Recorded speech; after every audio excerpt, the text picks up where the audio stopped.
She was kneeling in the bank lobby, clutching a crumpled receipt, her eyes wild with confusion. Her voice trembled, not from age, but from something deeper, devastation.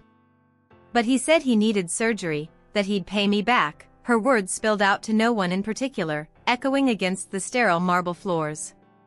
People passed her like she was invisible, their footsteps quickening, their eyes avoiding hers. Outside, the world continued like nothing had happened. A bus hissed to a stop. A mother laughed with her toddler. And Margaret. Margaret sat frozen in that glass-walled silence, the phone still glowing in her hand, the chat window open to a final message from James. "Thanks for the retirement fund, sweetheart. You really were too easy." A week earlier, he had called her Angel. Now, a teenager across the street, sitting in his bedroom surrounded by code and flickering screens, stared at the same message on a cloned account. He wasn't supposed to be snooping. But when he saw the messages, saw what Margaret had given, something in him cracked. How does a 75-year-old widow fall in love with a man who never existed? How does no one notice until it's far too late? Margaret had warned the police. She begged her daughter. She even wrote to the bank. But no one believed her. She was just another old lady who got scammed. But what if this time, someone did listen? What if this story doesn't end the way it always does? He never meant to care. He just wanted to track a scammer for fun. But the more Eli read, the more he realized, this wasn't a game. And for Margaret, the damage was already done. Her savings, gone. Her trust, shattered. Her dignity, ripped out in public. But something else was about to happen. Something she never saw coming. And neither did he. Margaret had never planned on growing old alone. She and Harold were supposed to travel after retirement, Italy in the spring, Portugal in the fall. He used to joke about how they'd be the oldest couple dancing at every port. But cancer doesn't care about dreams. It took him fast. One day he was making tea, the next he was gone. Just like that.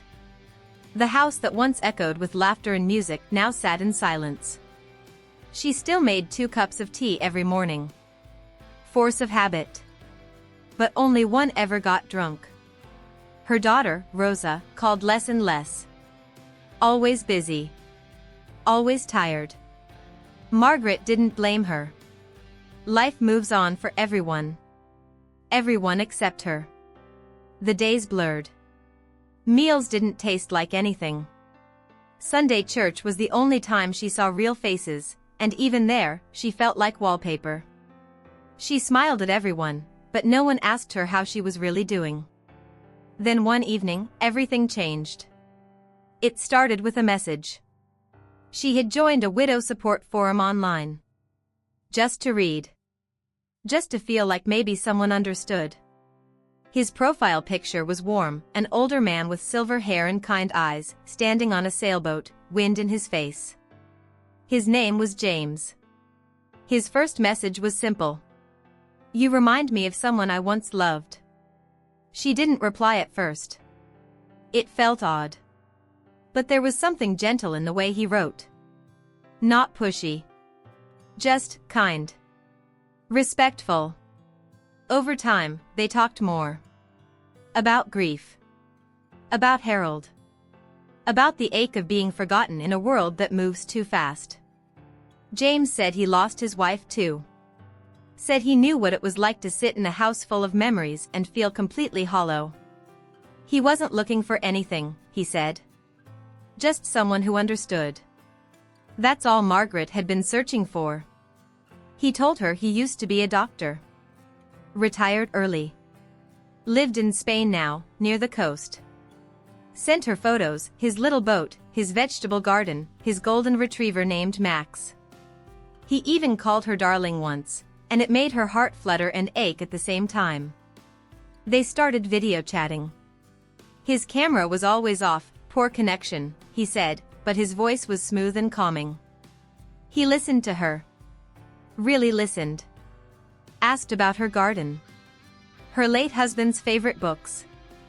Her favorite hymns. He remembered the little things. No one had remembered anything about her in years. One evening, he sent her a song. A slow instrumental piano track. "This reminds me of the peace I feel when we talk," he wrote. She cried that night. The good kind of crying. The kind that comes from feeling seen. And for the first time in a long, long while, Margaret started putting on lipstick again. Meanwhile, across the street, Eli sat in his room behind glowing screens, headphones on, coding into the night. He barely noticed her back then. Just the quiet old woman who watered her roses like clockwork. Eli didn't believe in love. Or people. He lived in his own world, a fortress of code and algorithms. But he had always been good at seeing things others missed. And soon, his path and Margaret's would collide. But for now, Margaret was happy. Or something close to it. She didn't tell Rosa about James. She could already imagine the sarcasm. "Oh, Mom, really? An online boyfriend?" But James didn't judge her. Didn't make her feel ridiculous. He made her feel cherished. And when he said he wanted to visit, maybe even propose, her heart skipped like a young girl's. She never thought love would find her again. She had no idea what was coming. And neither did he. Margaret started every morning the same way. She'd brush her thinning white hair, pick out a soft cardigan, and sit by the window with her phone in hand, waiting for James to say good morning. And he always did. Every day, like clockwork, a sweet little message. "Thinking of you, darling. Wish I could bring you coffee in bed. One more sunrise without you, and then maybe, forever?" It wasn't just flirtation. It was companionship. Ritual. A reason to get out of bed. He asked about her aches and pains. Set links to articles on joint health. When he found out she loved gardenias, he said he'd plant a whole bed for her in Spain. "So when you come, the air will smell like home." Margaret hadn't smiled this much in years. They talked every night. He would tell her about the ocean breeze outside his villa, about Max chasing birds on the sand. She imagined him there, silver hair tousled by the wind, smiling just for her. One night, he asked to hear her sing. She was embarrassed at first. "Oh James, I'm no singer, not anymore." But he begged. Gently. Said her voice must sound like lullabies. So she sang a verse of Moon River. He didn't speak for a moment. Then typed. "You sound like my future." She cried that night, not from sadness, but from the shock of feeling wanted. They weren't just messages anymore. He started calling. Always voice only. "Bad video connection," he said. She didn't mind. His voice was low, steady, kind. He'd call her my girl and darling angel. He told her he loved her. The first time, her breath caught. She stared at the words on the screen like they might disappear if she blinked. Then he sent a heart emoji. And a photo of a small silver ring with a blue stone. "It belonged to my mother," he wrote. "And I want you to wear it." Margaret sat in her kitchen, staring at that ring on her screen, hands trembling. No one had said "I love you" to her since Harold. James made her feel something she hadn't felt in decades, not just loved, but alive. He said he wanted to visit in the summer. Maybe even stay. He started making jokes about how she'd have to make space in her little home. That he didn't snore, but Max did. That he hoped Rosa wouldn't mind a new stepdad. Margaret laughed like a girl again. And slowly, she started changing. She bought a new floral dress. Got her nails done at the corner salon for the first time in 20 years. She even asked about updating her passport, just in case. At church, people noticed. "You look radiant, Margaret. What's your secret?" She just smiled. She didn't tell them about James. Not yet. It was too precious. Too fragile. Like a soap bubble she didn't dare touch. But inside her heart, something had shifted. A hope had returned. A hunger for tomorrow. She began preparing, tidying her home, clearing out Harold's old sweaters from the closet. She even dusted off the guest room, just in case James wants to stay a while. And every time she opened her phone and saw his name pop up, it felt like spring again. But there were signs. Small ones. He never turned on his camera, not even once. Said his internet was too spotty in Spain. When she offered to send him something by mail, he told her he was traveling. When she asked for a photo with Max holding a little sign with her name on it, he said Max was sick. But love is a funny thing. It makes the heart generous and the mind quiet. She believed him. Because why would someone lie, after saying such beautiful things? Meanwhile, Eli, the 17-year-old next door, sat in his dark bedroom, monitors lighting his face. He noticed the change in Margaret. She no longer said hello through the garden fence. She always seemed distracted, eyes on her phone, a small smile on her lips. He thought it was cute at first. Then strange. Then, something else. Late one night, he heard her crying through the window. He looked out and saw her hugging her phone like it was a lifeline. He didn't know it yet, but that moment would stick with him. Because something wasn't right. And soon, everything was about to unravel. Margaret didn't know it yet. But she had already given James everything he needed. All he had to do now was ask. It started small. James said his bank card had been frozen while traveling. Something about a verification error. He couldn't access his money, just for a few days. He was embarrassed, he said. Hated asking. But Margaret didn't hesitate. She wired him $200 through Western Union. Just a quick transfer to help him get by. He promised to return it the moment he got access to his funds. "You're my angel," he said. "You saved me." That was all she needed to hear. He sent a voice message later, saying she had restored his faith in love. He played a piano version of La Vie en Rose in the background. Told her he listened to it on the beach and imagined dancing with her under the stars. Margaret blushed like a schoolgirl. Then, a few days later, he asked again. His friend who was supposed to lend him money had fallen through. And now Max, the dog, needed a vet. James sounded tired, overwhelmed. Margaret felt the urgency. She remembered when Harold had to rush their beagle to the animal hospital. She didn't even question it. Another $800. This time, she sold her old engagement bracelet. James thanked her, promised that when he flew to her in 2 weeks, he'd reimburse every cent with interest. And a kiss. He was always charming. Always poetic. And just vulnerable enough to make it feel real. Soon, the amounts grew. He said he was working on buying them a new house in Spain. A villa they could grow old in, together. But legal fees had popped up. Bureaucracy. Stupid foreign taxes. Could she help, just this once more? $5,000. Margaret hesitated. She hadn't touched that account since Harold died. It was her safety net. Her just-in-case the roof leaks fund. But love doesn't wait, James said. Neither does happiness. He painted a picture so vivid, waking up beside her, drinking tea in the garden, Max barking in the distance, her hands in his. He said, "Margaret, we're so close. Don't let the past chain you. I'm here now." So she did it. She withdrew the money. Even the teller asked, "Are you sure?" Margaret smiled politely. "It's for something good," she said. "Something real." That night, she told Rosa over the phone. Her daughter was furious. "Oh my God, Mom.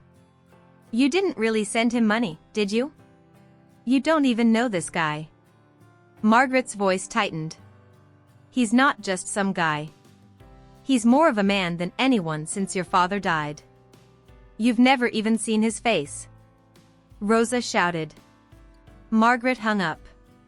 She sat in the dark for a long time, holding the phone like it was made of glass. James messaged shortly after. Don't let toxic people ruin what we have. You're stronger than that. And she believed him. Because James never made her feel stupid. Never dismissed her. He listened. He remembered. He called her beautiful. So when he asked for another transfer, just one last push before his flight to finally see her, she told herself it was love. Real love requires sacrifice, doesn't it? She cashed out one of Harold's old bonds. She hadn't even touched it in years. All in all, she sent over $12,000. And still, she was sure he was coming. That in just a few days, she'd see him walk through the airport gate, flowers in hand, and everything she'd waited for would finally be real. But behind the screen, James wasn't packing a suitcase. He was erasing his tracks. And Margaret, still checking flight updates and cleaning the guest room, had no idea. Across the street, Eli had begun to notice something off. Margaret was quieter now. The sparkle in her eyes was dimmer.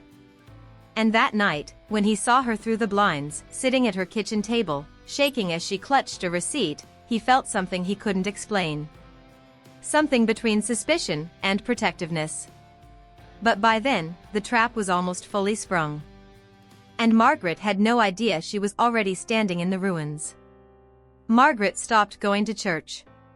Stopped calling Rosa. Stopped smiling at the neighbors. Her days revolved around one thing, her phone.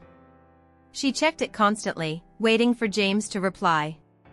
Every message from him had become a lifeline, proof that she hadn't been foolish, proof that love was still on its way. But the messages started to change. He no longer said good morning. He stopped sending poems. The voice notes grew shorter. Colder. Sometimes, he'd go a whole day without saying anything at all. When she asked if everything was okay, he snapped. I'm dealing with real stress, Margaret. You think this is easy for me? I've got 1,000 things to manage and now I'm being guilt-tripped too? She apologized.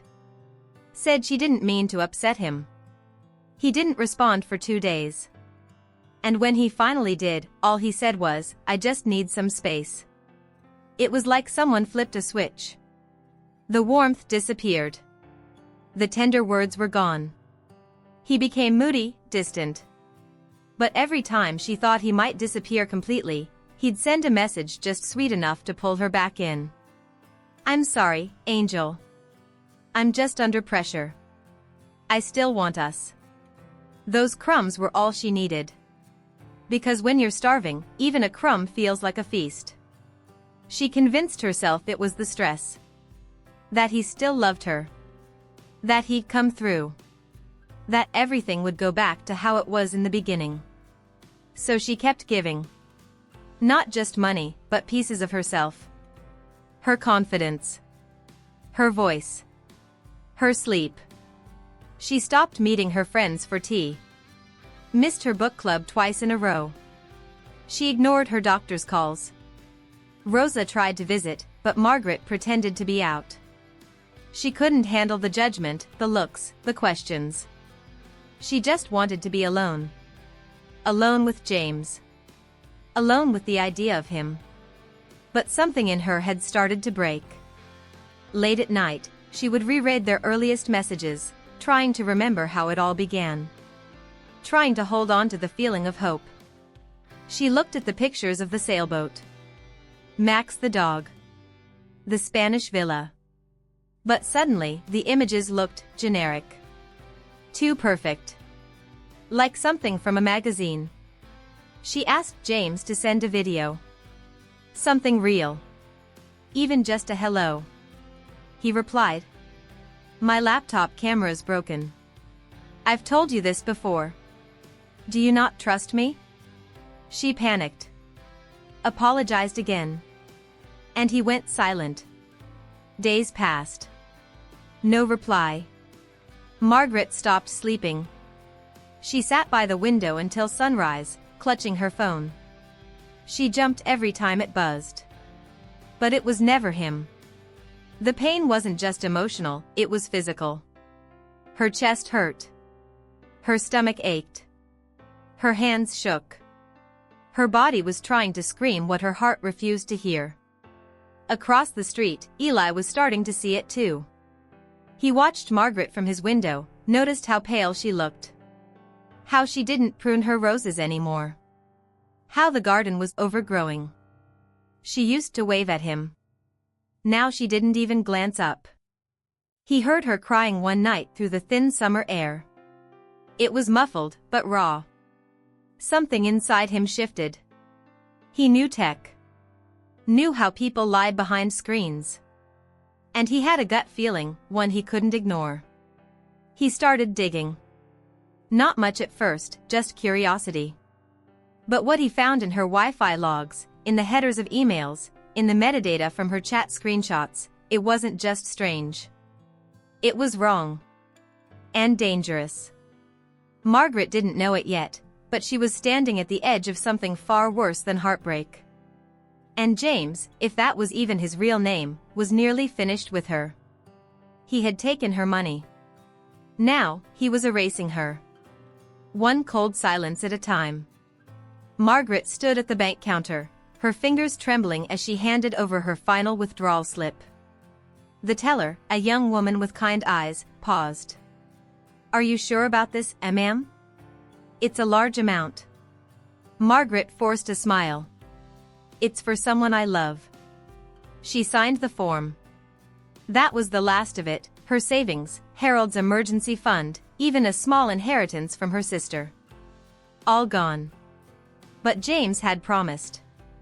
This was the last hurdle before he flew to her. He had even sent a photo of a boarding pass. She saved it to her phone like a sacred document. She went home and spent the entire day cleaning the guest room. She made up the bed with fresh linen. Bought a bouquet of gardenias and set them by the window.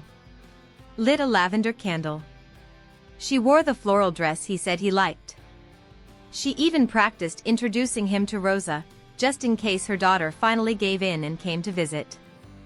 James said he'd land at 4:15 p.m. By 5 o'clock, she was still staring at her phone. No text. No call. By 7 o'clock, she called the airport. No flight under his name. By 9 o'clock, she messaged him, just checking, "Love, are you okay?" No response. The next morning, she sent another. Then another. Then one more. Still nothing. By the third day, the panic began to harden into something worse. A final message came in, short, cruel, empty. "Stop messaging. It's over." That was it. No explanation. No goodbye. No refund. Margaret stared at the screen, trying to make sense of the words. Her hands felt numb. Her ears rang. She checked the bank balance again, as if hoping the numbers would change. But the zeros stared back like open wounds. And then came the email. No subject line. Just a plain block of text. "You were easy. Thanks for the money." She dropped the phone. The world didn't crash. It didn't explode. It just stopped. Margaret sat in her kitchen, tea untouched, the candle burned down to wax. Her phone buzzed once more. A spam alert. She didn't cry right away. She sat still for hours. A stillness so deep it hurt. Everything she thought she knew, every moment of tenderness, every plan for the future, gone. Not stolen. Vaporized. Across the street, Eli watched from behind his blinds. He saw her silhouette by the window. Motionless. Something was wrong. He could feel it. And as he turned back to his screen, the pieces of a horrifying truth began to click together. It was worse than he thought. And Margaret, she wasn't just scammed. She had been emotionally gutted. And nobody, not the police, not her daughter, not the world, seemed to care. Margaret walked into the police station with a folder clutched to her chest. Inside were screenshots, wire receipts, copies of emails. She had even printed the fake boarding pass James sent her, thinking it might help. She waited over an hour to be seen. When Officer Trent finally called her in, he barely looked up from his desk. "So, an online boyfriend scammed you?" She nodded, gently placing the folder on the table. He flipped through a few pages, sighed. "Ma'am, unfortunately, cases like these are nearly impossible to prosecute. These people are overseas, untraceable. There's not much we can do." Margaret blinked. "But, all the messages, the voice notes. I have everything." He shook his head. "There's no proof this James even exists." Her voice cracked. "But I gave him everything." Trent shrugged. "Then I suggest you don't give anyone anything else." That was it. No report filed. No follow-up. She walked out into the hot afternoon sun, feeling like a ghost in her own skin. When she got home, Rosa was waiting on the porch. Someone from the bank had called her. The moment Margaret stepped onto the steps, Rosa exploded. "You gave him all of it? Are you kidding me, Mom? Are you that desperate?" Margaret didn't fight back. Didn't defend herself. She just whispered, "I thought he loved me." Rosa rolled her eyes and walked away. Margaret sat alone in the garden, staring at the overgrown roses, the only thing still blooming in her life. But across the street, Eli was done watching. He had been digging for days, quietly, obsessively. Tracking IP addresses, tracing email headers, decrypting metadata from voice messages. And what he found chilled him. James wasn't in Spain. He was a known fraudster operating from an apartment in Romania. Multiple fake profiles. Dozens of victims. And Margaret had given him more than anyone. Eli didn't know why he cared so much. He'd never even spoken to her. But something about the way she watered her garden every morning. The way she used to smile at him. The way she had faded in the last few weeks. He couldn't ignore it. He printed everything. Documented the scam, step by step. He even wrote up a report using police formatting templates he found online. Then, one evening, he walked across the street and knocked on her door. When Margaret opened it, she looked even smaller than he expected. "Hi," he said quietly. "I think I can help you." For the first time in weeks, her eyes held something new. A flicker. Hope. Eli sat at his computer for 3 nights straight. No music. No snacks. Just a web of documents, IP trails, burner accounts, and satellite metadata. He wasn't just helping Margaret anymore. He was chasing something bigger. He traced the scammer's emails through foreign relays. Cross-referenced usernames across obscure forums. Finally, he found a lead, a post on a dark web marketplace using the same language James used in his messages. It was him. The same guy who called Margaret his angel was selling fake love stories for profit. Boasting about how easily lonely old women hand over their pensions. Eli's hands shook as he printed everything. Not from fear, but fury. He organized it all into a digital case file. Added timestamps. Wrote an executive summary. Labeled each section clearly. Then he sent it. Not just to the local police, but to Interpol's cybercrime division. To a journalist friend of his dad's. To anyone who might listen. The story caught fire. One reporter picked it up and ran a segment on romance scams targeting the elderly. Margaret's story became the centerpiece, anonymous but powerful. And suddenly, people cared.